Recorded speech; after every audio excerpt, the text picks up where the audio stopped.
In early 2023, I wept in the car from anxiety one Friday afternoon. I was afraid of losing my job. This isn't supposed to happen to me, I thought. As an employee of a Christian ministry responsible for raising my own salary and benefits, I thought, seriously, how is this happening to me?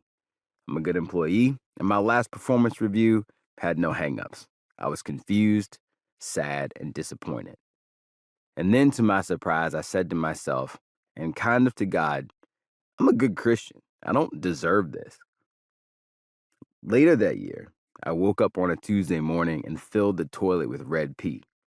Half asleep, I tried to remember if something had been in the toilet before I started. I looked down and looked away, looked down and looked away, trying to remember what I'd eaten or drunk that might do this. I took pictures to text to my doctor friends and sat in a urologist's office later that week. I had no idea what was happening to me. Ultimately, they didn't either. Again, I asked God, why? I was stressed, anxious, and not doing well. The challenges seemed to come all at once. My wife Priscilla ruptured her Achilles tendon, leaving her bedridden for 42 days, save for assisted showers and physical therapy. I responded the only respectable way I knew how.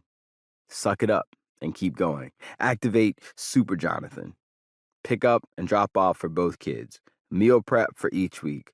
All the laundry, garbage, and compost. Doctor's appointments and late nights. Tax prep and budgeting. All this I would handle perfectly. Problem is, I'm not superhuman, and no one was asking me to be. But I convinced myself otherwise. Anything less, and I would be a failure. Predictably, I came up short and made poor decisions. Contrary to what Priscilla and I had agreed to at the time, I frequently told my kids they could do activities that were not in our budget because I didn't want to disappoint them. I told my eldest she could do gymnastics and a local science camp in the summer. And then I had to go back and tell her I'd made a mistake. She looked up at me and said, "It's okay, Baba." But her face said I'd broken a promise. I knew that face. It was the same one I gave my dad when he said he was going to come to church and didn't show up, when he was going to buy a birthday present and didn't, or when he promised my mom he would pay a bill, but I came up with the money instead. So when I saw her see me, I was gutted. I could not live with myself if I created the same uncertain, chaotic home I'd grown up in.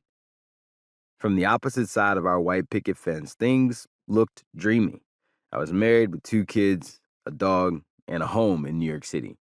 I was respected by my peers, and friends and colleagues looked up to me.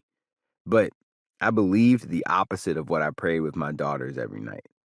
I had taught them to say, I am accepted. God is not ashamed of me. I am his and he is mine. I am a child of God.